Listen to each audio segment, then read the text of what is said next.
Namaste friends.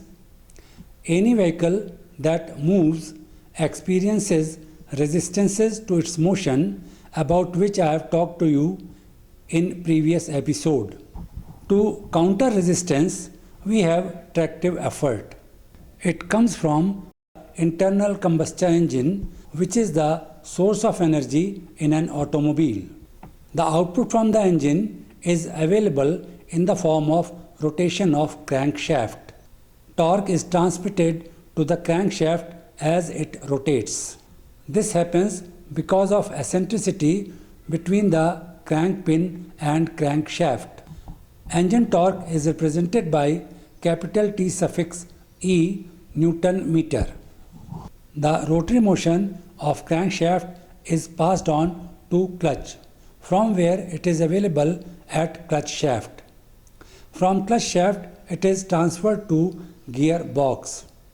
From gearbox, it is transferred to yet another component of transmission system, that is propeller shaft.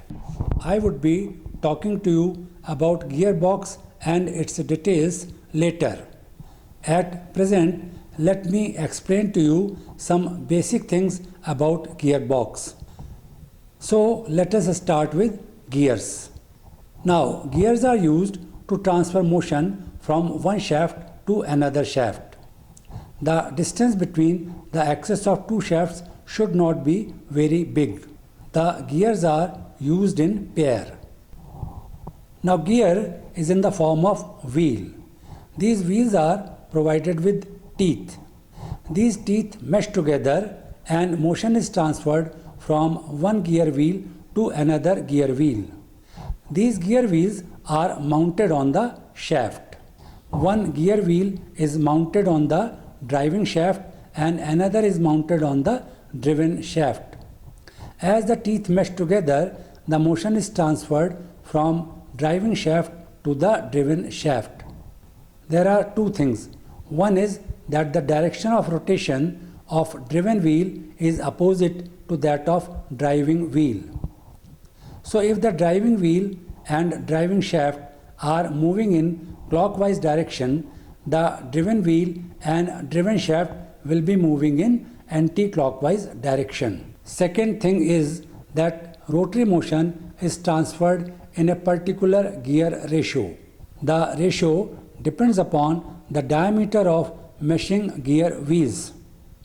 Number of teeth on a gear wheel are also dependent upon the diameter of the wheel. So this ratio also depends upon the number of teeth on a gear wheel. In practice, a gearbox has got a number of pairs of gear wheels. For our purpose at present, we assume that there is only one pair of gear wheels. The input to and output from a gearbox is in the form of rotation of shafts. The rotary motion that is available at the output shaft of the gearbox is transferred to propeller shaft. I would be talking to you about propeller shaft at later stage. At present, let me tell you that one end of the propeller shaft is connected with the output gearbox shaft and other end is connected to the differential. Differential is another component of transmission system. About this also we will be talking in details later. Presently, we are considering that rotary motion from engine is being transferred to clutch. From clutch it is being transferred to gearbox, and from gearbox it is being transferred to propeller shaft. To understand it, we assume number one, there is no loss of energy in clutch. Number two, the frictional losses in gearbox are small and can be neglected. Number three, there is no energy stored in gearbox. Considering the energy transfer through clutch, we have torque T suffix E available at the clutch shaft, as we have assumed that there is no loss of energy in clutch. This is input to the gearbox shaft. With the assumptions as made earlier, and applying the principle of energy conservation, the same torque T suffix E will be available at the output shaft of the gearbox. The rotary speed of the output shaft of the gearbox will be dependent upon gear ratio. Let N1 be the gear ratio between driving shaft and driven shaft. Then the speed of output shaft of the gearbox will be 1 upon N1 of the speed of the engine shaft. The same will be transferred to propeller shaft. The work done per unit time is given by torque multiplied by rotary speed. In our case, let the torque transferred to propeller shaft be T suffix P Newton meter. As we assume that there are negligible frictional losses and no energy is stored in gearbox. So we have the equation T suffix E multiplied by capital N is equal to T suffix P multiplied by capital N divided by N1, where capital N is the rotary speed of engine shaft and capital N upon N1 is the rotary speed of output shaft of the gearbox, and therefore this is also the rotary speed of propeller shaft.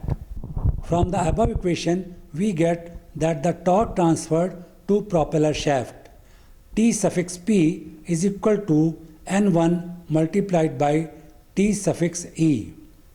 We already know that N1 is the gear ratio with which motion is being transferred to the gearbox. Next to propeller shaft, the rotary motion is transferred to differential.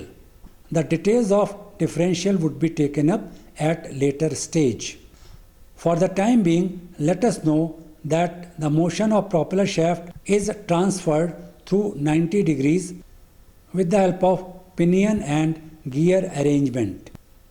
Maybe you remember that I talked about it in an earlier episode also. For the time being, let us know that the motion from the propeller shaft is being turned through 90 degrees with the help of a pinion and gear arrangement. The pinion and gear arrangement has a gear ratio of N2. The motion from differential is passed on to live axle and then to the road wheels. Therefore, speed of the road wheels would be 1 upon N2 of the speed of propeller shaft. It will have a value of capital N upon N1 into N2 as the speed of the propeller shaft is capital N upon N1. If torque acting on road wheel is T suffix W, then we have TE multiplied by capital N is equal to TP multiplied by capital N divided by N1 is equal to TW into capital N divided by N1 N2. From here we find that the torque acting on wheel TW is equal to N1 N2 into TE. And just to remind you here, N1 is the gearbox ratio and N2 is the final drive ratio in differential. Torque TW produces the required force that propels automobile. Next, let us refer to the diagram of road wheel with center O. If the wheel is in equilibrium, then the forces and couples acting on it must also be in equilibrium. We assume that wheel can be considered as a lever at every instance. It has been represented in the diagram with dotted line. As may be noticed, it has fulcrum at A. A is the contact point of wheel with road surface. Under the wheel torque TW, the lever will tend to rotate about the fulcrum A. The center of the wheel O will tend to move forward, that is towards left in the diagram, and will take vehicle along with it. Let this force be F1. There will be reaction in the form of equal force F2. It will be acting in the opposite direction as shown in the diagram. Since the wheel is in equilibrium, there must be an equal and opposite force acting at the fulcrum. This force is represented as F3 in the diagram. F2 and F3 constitute a couple. This couple tends to turn the wheel in a clockwise direction. Wheel being in equilibrium, this must be equal to torque TW, which is trying to rotate the wheel in anti-clockwise direction. The magnitude of the couple F2 F3 is equal to F3 multiplied by AO. AO is equal to R, the radius of the road wheel. So we have torque acting on road wheel TW equal to F3 multiplied by capital R, or F3 is equal to TW divided by capital R. Replacing TW, we get F3 is equal to N1 N2 TE divided by capital R. This F3 is the tractive effort which we represent by capital P. Therefore, P is equal to N1 N2 T suffix E divided by capital R. Now the value of capital R is constant as it is the radius of road wheel. Final drive ratio N2 is constant. N1, the gear ratio under consideration here, is also constant. Therefore, the term N1 into N2 divided by capital R is constant and can be taken as capital C. This means P is equal to C multiplied by TE. Or we can say that tractive effort is proportional to engine torque TE. In this episode, we have learnt about tractive effort.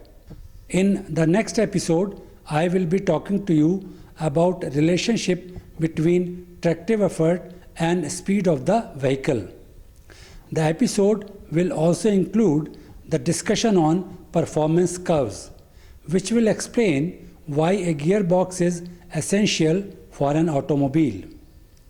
Thank you very much for watching this episode.